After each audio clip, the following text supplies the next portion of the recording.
Good day, everyone. This is Jefferson, the Angry Artist with SCNS Live, coming at you from the North Texas RPG Con. I'm here talking to my new friend Vincent of Roll for Initiative podcast. That's correct. The only first edition AD&D podcast out there. Awesome. Well, like I told you, I started with second edition, but the first edition has a kind of a warm place in my heart. Still haven't gotten the Holy Grail, the deities and demigods with the out exactly. Yeah. Tell you what, Vincent, could you tell me a little bit about your podcast and a little more about the first edition community? That's really interesting to me. First edition community has been around forever, obviously, since the 70s, 80s. Basically, the podcast revolves around producing Advanced Dungeons & Dragons first edition. We've been around since 2009, podcasting going rfipodcast.com. We've had a mix of hosts come in and out. But I've been there constantly with two of my starting hosts, Matt and Nick. We've had Jason from Gygax Magazine, who's been in there for quite some time, and then he had left to go produce Gygax Magazine. I don't know if you're familiar with Gygax.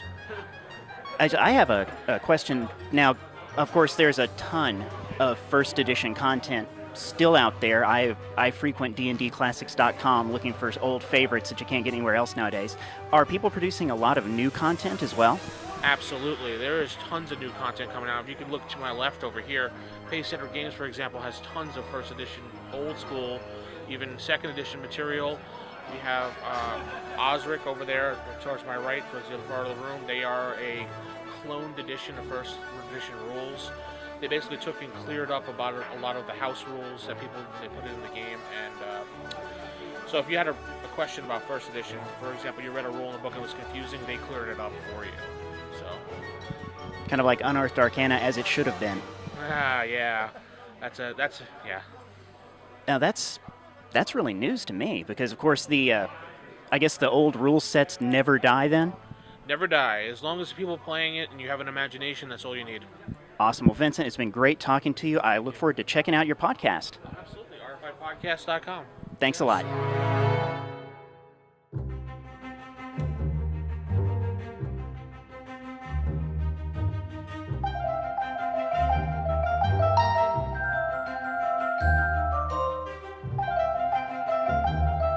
Hello, everybody. This is Jefferson bringing you more from the North Texas RPG Con. I'm here with Mr. Jeff Easley, a fantasy artist, long-standing artist with TSR back in the good old days. How are you, Jeff?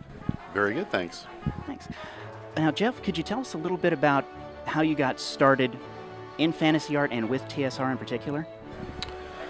Well, I was always interested in fantasy art. I have sketchbooks from when I was 4 or 5 years old full of Frankenstein monsters and ghosts and skeletons and that sort of thing. So it was a very early interest that kind of waxed and waned as I went through my high school years. But I eventually ended up as an art major, kind of a little bit directionless, and I thought, oh, what am I going to do with this? And then suddenly I kind of rediscovered the old Warren magazines, which are kind of a resurgence. And back in the 70s, there was a big kind of rediscovering of Robert E. Howard and Edgar Rice Burroughs, and that generated a large number of like fanzines, kind of semi-pro or amateur magazines, which were a great kind of proving ground, I guess, or for an up-and-coming fantasy artist, which had been rekindled in me.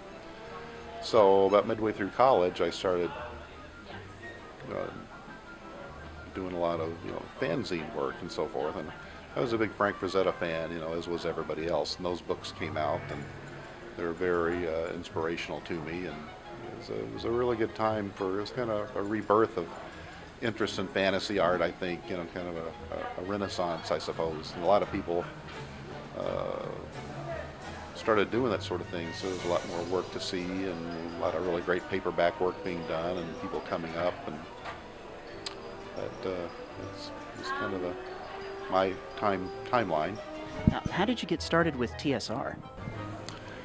Well, I guess I had heard of the game Dungeons and Dragons, but I was living in Massachusetts, hoping to break into the paperback field, which is probably the main venue for fantasy painting at the time. And I had met Larry Elmore through a mutual friend, a mutual college friend, and I had heard that he had just, signed on to come up to Wisconsin. He was in Kentucky. He was going to, in the process of moving to Wisconsin to join TSR on the art staff. So, at that time I was kind of struggling along, doing odd jobs and, that sort of thing. So, and my friend encouraged me to, contact Larry and find out what was going on. So I knew him just well enough to give him a call and, kind of gauge the possibilities. And he said, well, yeah, TSR is growing by leaps and bounds in '82. And says, yeah, you should submit some samples and stuff. And they're looking for people, it's growing like doubling every year, so, well, okay, that sounds like worth the time. So long story short, I sent in some samples and they flew me in for an interview and I was hired, and I started there in March 1st of '82. Great. Now, you mentioned, of course, like everybody who's picked up a pencil to draw sword and sorcery for the past 40 years now, you mentioned Frank Frazetta. Are there any other artistic influences that really, really touched your work? Well, sure. There's, Frazetta being the epitome, I guess, I think I'm influenced by everybody I see, and there's, tons of people that,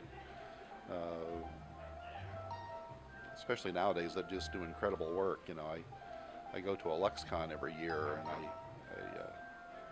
I feel like the frog at the Princess Ball, because even like guys in their 20s are just turning out incredibly professional, beautiful, impeccable work.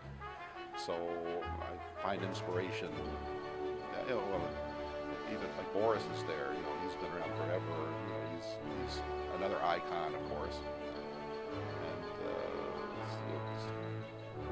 the list is so long, I don't want to bore you with it. There are probably many of them are my favorites as well. I'd like to ask you, the paintings you have here, prints of, in fact, include something that to me is really what was special about Frank Frazetta, is that he really had a feel for when to stop giving detail and use a vaguer hand with the brush, I suppose, to invite the viewer in. Is that something you really worked on as an artist yourself? Well, that might have been a result of my influence in, obviously, study of Frazetta, since I first saw his work on the old creepy magazines in like mid-'60s, long before I really had any aspirations to do professional work. I was 11 years old. But yeah, I'm sure that approach certainly had an influence on me, and